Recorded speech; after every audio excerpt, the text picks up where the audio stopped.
All right, friends, I am back with another blanket pattern, and today I am going to show you how to make what my son has named the seedling stitch. And if you notice, let's pull up these colors here.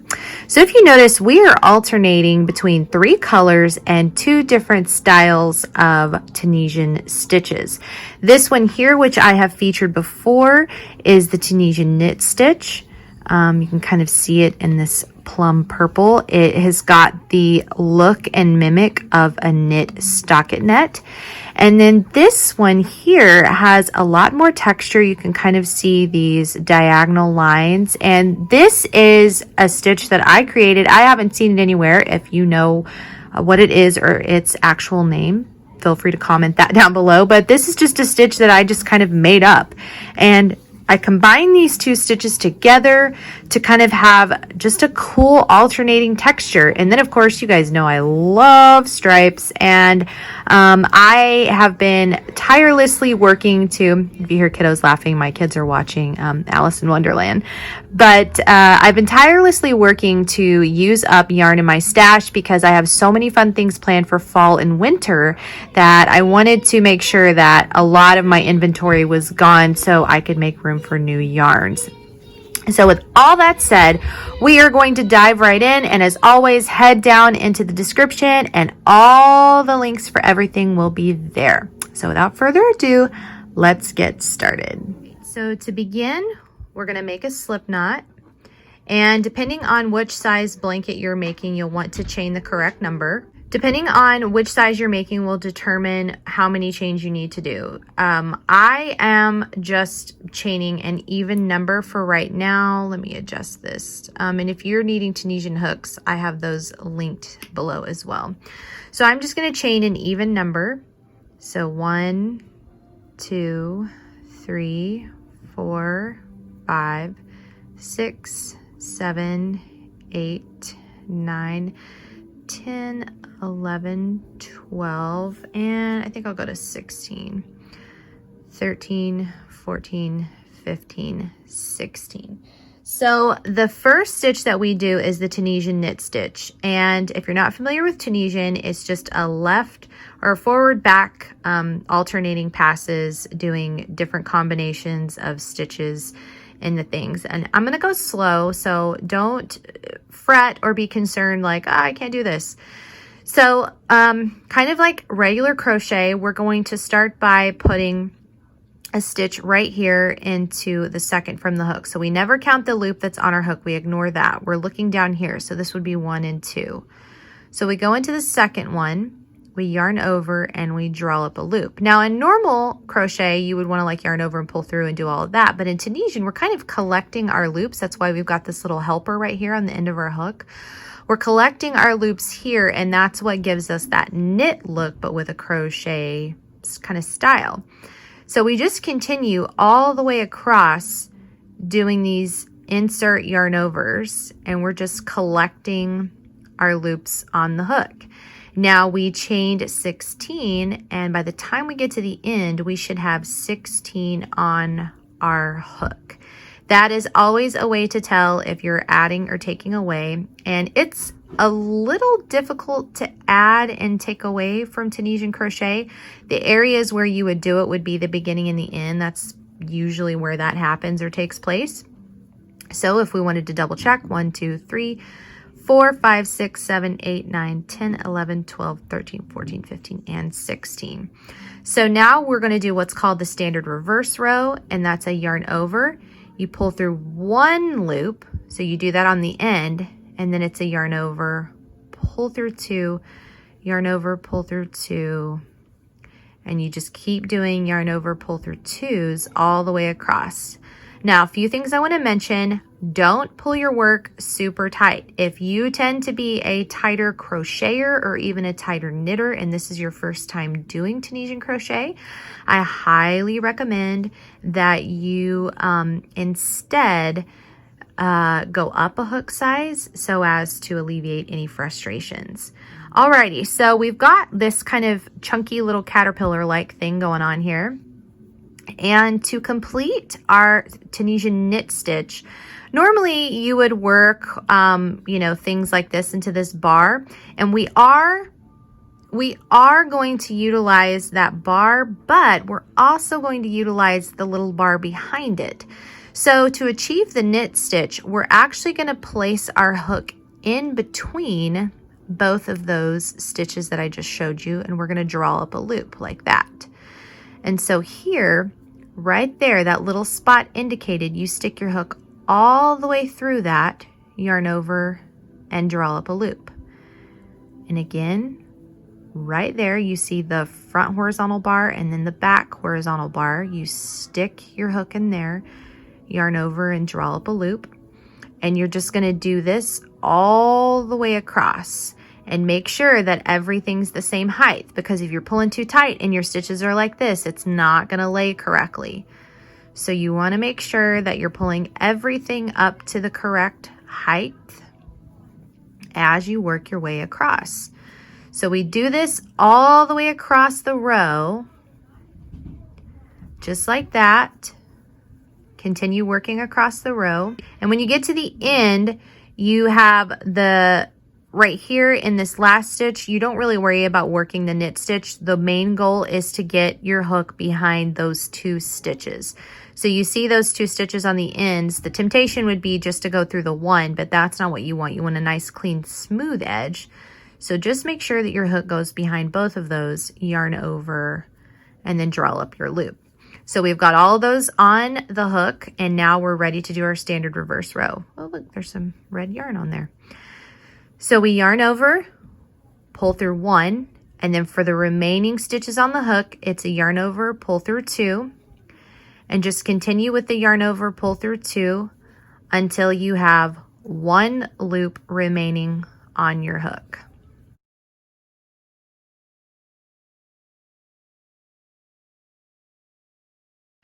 So as we take a look at our work, we can see we've already got that little stockinette look going on. And again, to repeat that, it's just simply go through right there, those two loops. You insert your hook between those two and just draw up a loop, just like so. And for your knit rows, this would be the way that you complete your knit rows. So for any color that you do, all the Tunisian knit stripes, I always manage to get a hair. All the Tunisian knit stripes are worked just like this. So you just do this all the way across, like so. And just remember, when you get to the end, it's not about working that Tunisian knit stitch. It's about looking at those two stitches on the end right there and making sure your hook gets behind both of them. Yarn over, draw up your loop, make sure everything is nice and even, and then standard reverse. It's a yarn over, pull through one, then yarn over, pull through two, and so on and so forth. If you don't have a piece of hair in any of your handmade work, is it truly handmade? Oh man, comment down below if you get your hair in your work too. My hair is always somehow caught up, but don't worry, I pull it out before I gift it to anyone. Alrighty, and so that is simply how you work the Tunisian knit stripes, just like that. It's very simple. And as you can see, you've got those like faux stockinette stitches. Of course, the back looks different than knitting, but that is how you work those stitches. Okay, so now that we're just going to pretend that's the height that it needs to be. We're going to snip this and we're going to change colors real quick. So I'm going to take my new color here and I'm going to make a loop. And before I get ready to attach that new color, I'm just going to yarn over and pull that all the way through. That was the end where we stopped. And then right there in that space, I'm going to insert my hook. I'm going to grab this. And now we're going to yarn over and I'm not yarn over, but just draw up that loop. All right, so now we're attached and we're ready to go, just like that.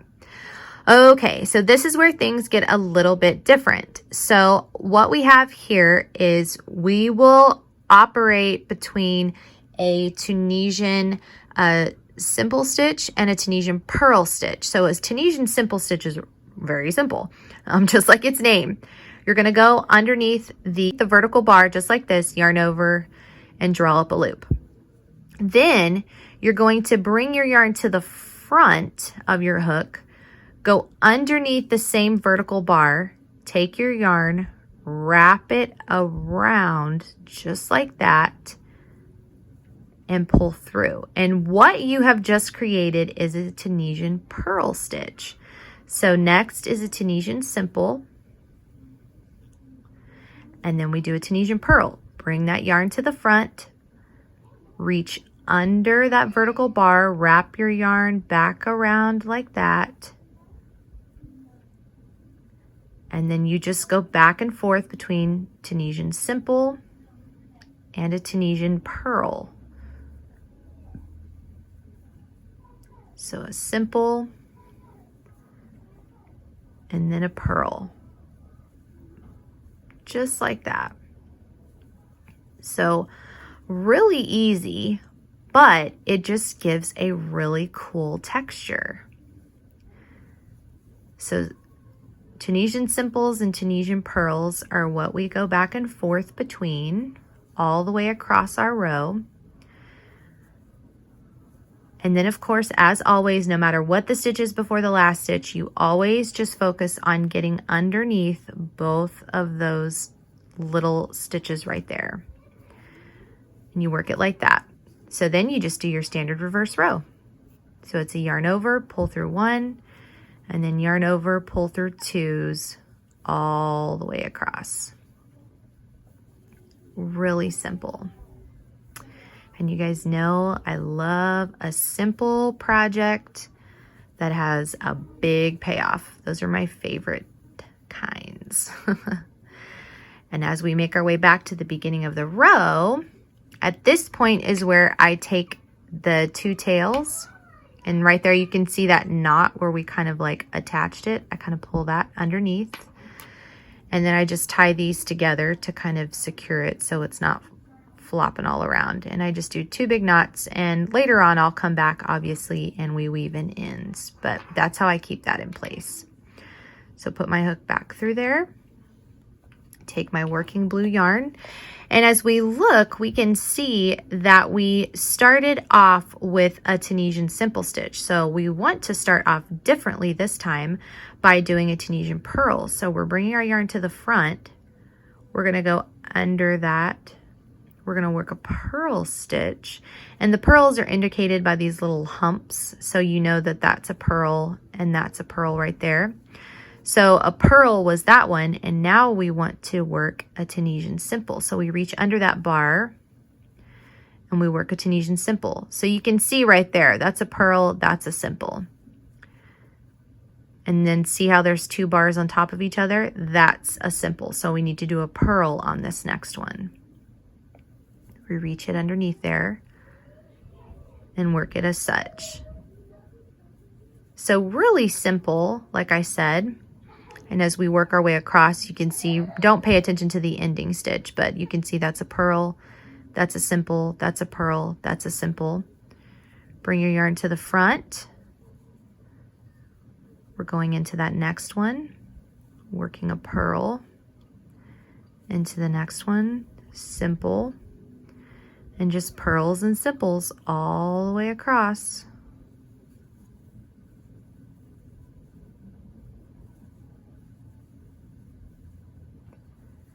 Just like so.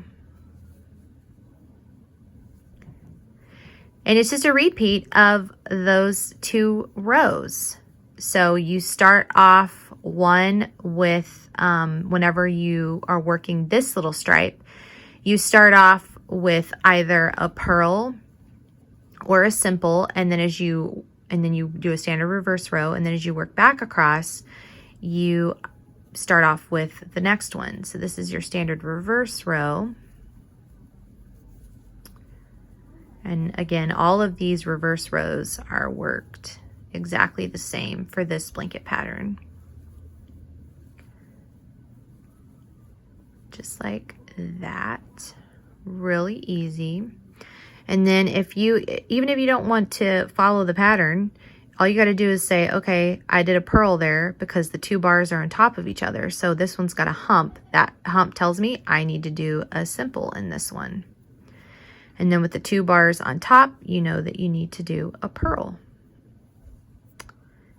And that's it. That's all you do. And it's just an alternating between the Tunisian knit row and the Tunisian seed stitch, or I don't know, combination of Tunisian simples and Tunisian purls, however you want to look at it. But that's all the blanket is. And once you rotate and you just change colors the way that I showed you every single time, and you can do this, you could do this in 3 colors, you can do it in 2 colors, you could do it in a rainbow array, however you want. You're not bound to mimicking exactly like this, but the main thing is just have fun with colors, have fun with texture. And as you can see, I did not add a border. I didn't feel like I needed to, but if you wanted to, you could just take your extension off of your Tunisian hook and just go all the way around with like single crochets if you wanted to finish it off that way.